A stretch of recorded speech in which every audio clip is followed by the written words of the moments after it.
बहुत समय पहले की बात है। पहाड़ियों, नदियों और हरे भरे खेतों के बीच बसा एक सुंदर सा गांव था जिसका नाम था सोनापुर।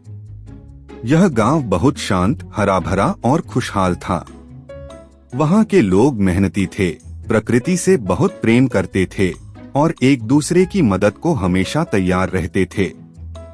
गांव की गलियों में बच्चों की हंसी गूंजती थी और हर शाम लोग एक बड़े पीपल के पेड़ के नीचे बैठकर लोक कथाएं सुनते थे। इस गांव में एक छोटा सा परिवार रहता था, मुरली, उसकी पत्नी गौरी और उनका 12 साल का बेटा गोलू। मुरली एक साधारण किसान था जो अपने 2 बैलों के साथ हर दिन खेतों में मेहनत करता। गौरी बहुत समझदार और दयालु थी। वह न केवल घर संभालती बल्कि गांव की औरतों को पढ़ना लिखना भी सिखाती थी। उनका बेटा गोलू सबसे अलग था, नन्हा, जिज्ञासु, होशियार और साहसी। गोलू का मन स्कूल की किताबों के साथ साथ प्रकृति में भी लगता था। उसे पेड़ों पर चढ़ना, नदियों के पास बैठकर मछलियों को देखना और अपने दादाजी से कहानियां सुनना बहुत पसंद था। उसकी आंखों में चमक थी और मन में दुनिया को समझने की ललक। पर इस शांत गांव में एक गूढ़ रहस्य भी छिपा था। गांव के बाहर एक घना जंगल था जिसे लोग मौन वन कहते थे। यह जंगल गांव से थोड़ी दूरी पर था और बहुत ही रहस्यमय माना जाता था। वहां कोई शेर या भालू नहीं थे, लेकिन गांव के बड़े बुजुर्ग कहते थे कि वहां एक जादुई घोड़ा रहता है। इस घोड़े की कहानियां पीढ़ियों से सुनाई जाती थीं। वह सफेद रंग का था, ऐसा सफेद कि जैसे चांदनी का कोई जीव धरती पर उतर आया है। उसकी आंखें गहरी नीली थीं और कहा जाता था कि जब वह दौड़ता है तो उसके पैरों के नीचे से चिंगारियां निकलती हैं। वह हवा से तेज दौड़ सकता है, पानी पर चल सकता है और उसकी हिनहिनाहट से अंधेरा भी छंट जाता है। पर यह घोड़ा किसी को यूं ही दिखाई नहीं देता था। कहा जाता था कि यह केवल उसी को दिखाई देता है जिसका दिल सच्चा हो, जो निस्वार्थ हो और जो गांव व प्रकृति की रक्षा के लिए जान देने को तैयार हो। कुछ लोग कहते थे कि यह घोड़ा सिर्फ एक कहानी है, बच्चों को डराने या बहलाने का तरीका। लेकिन गोलू की आंखों में जब भी यह नाम आता, एक चमक सी उभर जाती। उसे लगता था कि यह घोड़ा सच में है और एक दिन वह उसे जरूर देखेगा। गोलू के दादाजी ने एक बार कहा था, बेटा, वो घोड़ा कोई जानवर नहीं, वो खुद प्रकृति की आत्मा है। वो तब आता है जब इंसान अपने स्वार्थ में अंधा हो जाए और संकट गांव पर मंडराने लगे। गोलू ने तब ध्यान से पूछा था, तो क्या कभी वो हमारे गांव आया था? दादाजी ने मुस्कुराते हुए जवाब दिया, शायद, पर जिसने देखा वो अब गांव का ही हिस्सा बन चुका है, जैसे हवा, पानी और मिट्टी। ये बातें गोलू के मन में घर कर गई थीं। लेकिन उसने कभी सोचा नहीं था कि बहुत जल्दी उसे खुद उस जादुई घोड़े को ढूंढने के लिए जाना पड़ेगा। एक शाम की बात है। सूरज ढल रहा था और पूरा गांव अपने अपने कामों से लौटकर आराम कर रहा था। हवा में हल्की ठंडक थी और आसमान सुनहरा हो चला था।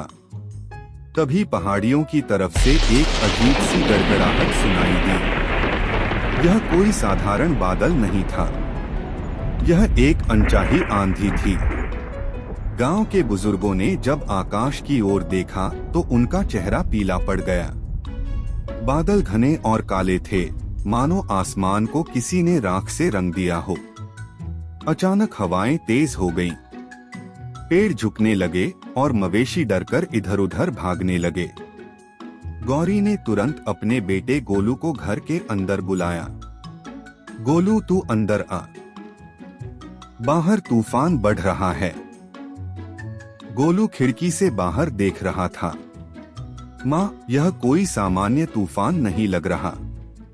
उसी रात गांव के पास के जंगल से एक भयानक चमक उठी। वह कोई बिजली नहीं थी, बल्कि एक अंधकारमयी छाया थी जो हवा में तैरती हुई गांव की ओर बढ़ रही थी। उसके साथ थी आग, धुआं और डर। वह छाया जब गांव के करीब आई तो आसपास के पेड़ जलने लगे। उसकी उपस्थिति से मिट्टी तक सुलगने लगी। गांव के सबसे बुजुर्ग दादा श्रीधर बाबा, जो लगभग 90 वर्ष के थे, लाठी लेकर मंदिर के चौक में पहुंचे और ऊंचे स्वर में बोले, ये वही छाया है जिसका जिक्र सदियों पुरानी किताबों में है। ये तब आती है जब प्रकृति को नुकसान पहुंचाया जाता है, जब लोग अपनी जड़ों से कटने लगते हैं। गांव वालों ने डरते हुए पूछा, क्या कोई उपाय है? श्रीधर बाबा ने गहरी सांस लेकर कहा, इस संकट से केवल एक ही शक्ति हमें बचा सकती है, जादुई घोड़ा। वही घोड़ा जो मौन वन में रहता है। लेकिन उसे बुलाने के लिए किसी निडर, सच्चे और निस्वार्थ इंसान की जरूरत है। उस रात गोलू सो नहीं सका। उसकी आंखों में डर नहीं बल्कि दृढ़ निश्चय था। सुबह सुबह उसने माँ बाप के पैर छुए और कहा, माँ, बाबूजी, मुझे मौन वन जाना है।